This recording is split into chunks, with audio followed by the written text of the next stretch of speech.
Ang albularyo ay kilalang manggagamot noong pangunang panahon sa Pilipinas, lalo na sa mga probinsya. Sila yung agad na pinupuntahan ng sino mang may sakit. Kilala sila sa panggagamot gamit ang mga herbal at iba pa. Hindi lang sa panggagamot kilala ang mga albularyo, dahil kilala rin ito na nagpapalayas ng mga demonyo, engkanto o ano pa mang lamang lupa. Inuulit ko! Hindi ako pumunta rito para makapag-away. Inuulit ko! Hindi ako pumunta rito para makapag-away. Inuulit ko! Hindi ako pumunta rito para makapag-away. Nanggagamot din ito ng mga nakulam at nagsasagawa ng mga ritual tulad ng pagtatawas. Gayunpaman, sa paglipas ng panahon sa kabila ng pagdevelop ng siyensya ng modernong medisina, unti-unti nang humina ang karir ng mga manggagamot na ito. Sa kabila nun, marami pa rin nagpapatuloy ng ganitong klase ng panggagamot, hindi lang sa mga probinsya, dahil maging sa mga syudad ng bansa ay may mga naglitawan na rin na gumagamit pa rin ng makalumang estilo ng panggagamot. Katunayan, ang ilan dito ay binansagang modernong albularyo.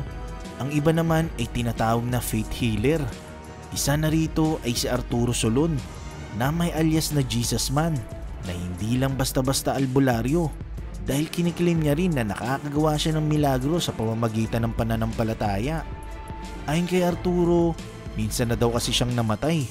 Ito yung time na hindi na siya magising ng kanyang asawa at nakita na niya ang kanyang sarili na walang buhay, hanggang sa may narinig siyang boses sa itaas na nagsasabing bumalik ka at manggamot.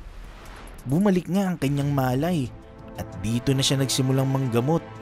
Si Arturo Solon ay nagsimula sa part-time lang na panggagamot, pero kalaunan ay naging full-time na ito. Simple lang naman ang requirements ni Arturo bago niya simulan ang panggagamot sa pasyente. Una, kailangan ay buo ang paniniwala nito na mapagaling siya ni Arturo. Pangalawa, ay dapat pumayag ang pasyente at pamilya nito sa paraan ng kanyang panggagamot, dahil anumang hindi magandang mangyari sa pasyente ay hindi na raw niya ito sagot. So nagtuloy-tuloy ang panggagamot ni Arturo Solon hanggang sumikat ito sa YouTube at Facebook. Kaya nga lang, hindi talaga may iwasan na mayroong magrereklamo. Katunayan, ang ilan sa mga nagreklamo sa kanya ay lumabas pa sa balita sa TV. January 8, 2020, inaresto si Arturo Solon sa Naik, Cavite dahil nireklamo siya ng panggagaasa ng dalawang magkapatid na babae na dinayo pa siya mula sa Bacolod para ipagamot ang kanilang sakit sa tiyan. Lumabas daw sa pagsusuri na Arturo na kinulam ang magkapatid, kaya ang ginawa ng manggagamot ay pinahubad ang dalawa, saka ito ginahasa. Pero nung nasa presinto na ito, pinabulaanan ni Arturo lahat ng paratang sa kanya. Gate niya, hindi raw panggagahasa ang ginawa niya sa dalawang babae, kundi bahagi lamang daw ng panggagamot niya ang paubarin ng pasyente niya para suriin kung saan sa katawan ang may masamang elemento. Bago ko gawin yan, sinasabi ko sa kanila, makikita ko ang lahat ng katawan mo at may dudukot din ako. Hindi kita pipilitin kung ayaw mo. Sa kabila ng pagtanggi ni Arturo, nanindigan ang mga biktima na itutuloy nila ang kaso kahit na raw ipakulam pa sila ni Arturo. Kadalasan, mga nabarang o nakulam ang mga pasyente nagpupunta para magpagamot kay Arturo.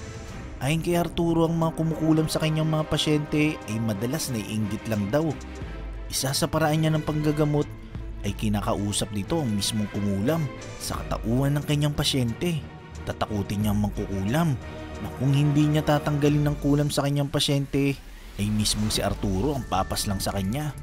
Marami ang naniwala na tunay ang nakakapagpagaling si Arturo, kaya lalo pang dumami ang mga nagpapagamot sa kanya. Inamin ni Arturo na tumatanggap siya ng pera mula sa panggagamot, pero hindi naman daw ito sa pilitan. Umaga ng September 5, 2020, sa tapat ng 7-Eleven sa Naik, Cavite, dito walang awang pinaslang ng riding in tandem si Arturo Solon. Ayon sa investigasyon ng pulis, hindi namukaan ang suspect. Pinaghihinalaan na may koneksyon ng kanyang panggagamot sa pagpaslang sa kanya. Ayon sa asawa ni Arturo, marami raw umano naiinggit sa ginagawa niyang panggagamot. Katunayan, mga kapwa rin niyang manggagamot ang naiinggit sa kanya. Meron din namang nagagalit sa kanya na pasyente na hindi napagaling kahit na nakapagbayad na ito sa kanya. Ayon pa sa asawa niya, may mga suspect na silang pinag-iinalaan at ayaw na lang daw nila magbanggit ng pangalan sa takot na baka balikan pa sila lalo na't may mga anak silang naiwan.